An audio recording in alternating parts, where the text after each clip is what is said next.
go to London and speak to Angela Pryce, who's a tea consultant and a tea expert. Angela, thank you so much for your time. I mean, the issue of salt in just a moment, but how do you make the perfect cup of tea? Perfect cup of tea comes from the tea itself. So you've always got to start with really quality tea. Loose leaf tea will give you the best flavor. The smaller the cut size, the less complexity in the tea you'll get. So there are some key points when you're making tea to kind of get a good cup. But addition of salt is not something I generally do. No, I've never done it before.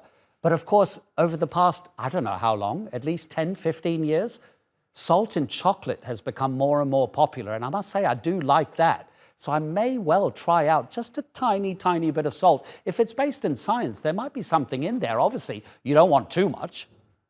Well, it's not a new addition either. So when you look back in history, you're right to say tea has been drunk for centuries in many places around the world. So it's a fantastic beverage. Adding salt into tea is actually something that the Tibetan butter tea is based on. A black tea with the addition of a yak's dairy, is a dairy milk or dairy butter. So it's yak's butter and about half a teaspoon of salt, and that's generally drunk in Tibet.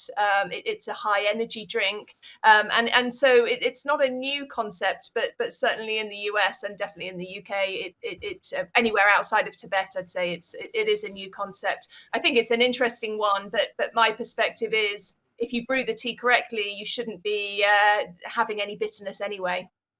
Okay, I understand also the water shouldn't be fully boiled. It should just be close to boiling point for a better cup of tea. Correct me if I'm wrong. But we did a little bit of a straw poll amongst the technical crew in the gallery and on the studio floor, most of them being Turkish. I believe it's more a Turkish tradition to drink black tea. In the UK, on the subcontinent, India, Pakistan, Bangladesh, etc., we like to add milk. When did milk start to get added to tea? Because presumably when it was first drunk, it was just the black tea.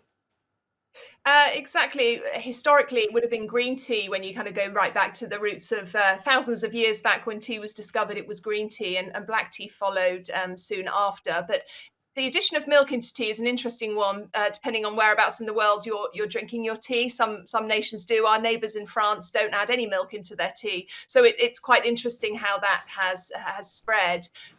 You're right to say, within Turkey we follow suit. We add milk into our tea. Turkey being the highest tea drinkers in the world.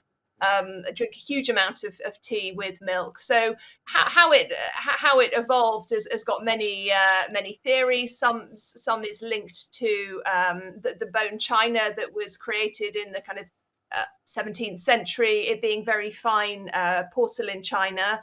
That the addition of milk was sometimes thought to be added to cool down the water temperature to avoid the porcelain from breaking. And another theory is linked to the taste of tea. So tea was very, very expensive hundreds of years back. It was highly taxed in many countries.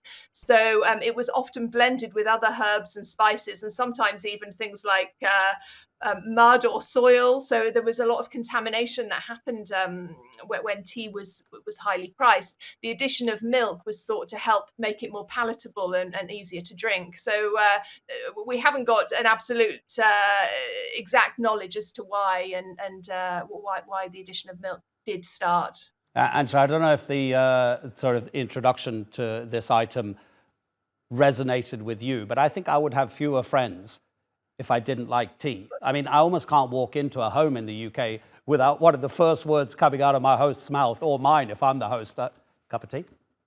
Exactly, and I think that's what makes tea so special when you see how it's drunk and how it's shared around the world, and so many different ways in which it's brewed. So from just simple black tea with milk added, Indian chai mixed with spices, the Japanese tea ceremony, iced tea. I think it's a wonderful beverage, and it's a healthy beverage. It's naturally sugar-free when it's served simply on its own. So. Yeah, you're right. It's a comforting drink, and it's something that we like to share with others. Yeah, an Indian friend of mine from Kenya, for about 20 years, I was making him his tea the way he likes it. He got married, and after that, he said, no, only my wife can make my tea. Thanks very much. Exactly. People often say to me, how do you make the perfect cup of tea? And there are many rules you can follow, but more often than not, most people like it how their mother made it or Yeah. how their partner makes it. So it's a very emotional drink. Yeah, absolutely. There may be a bit of crushed cardamom. Angela, we could talk forever. Thank you so much indeed. The importance of tea is not lost on most of us. Kay Thank you. Partridge, why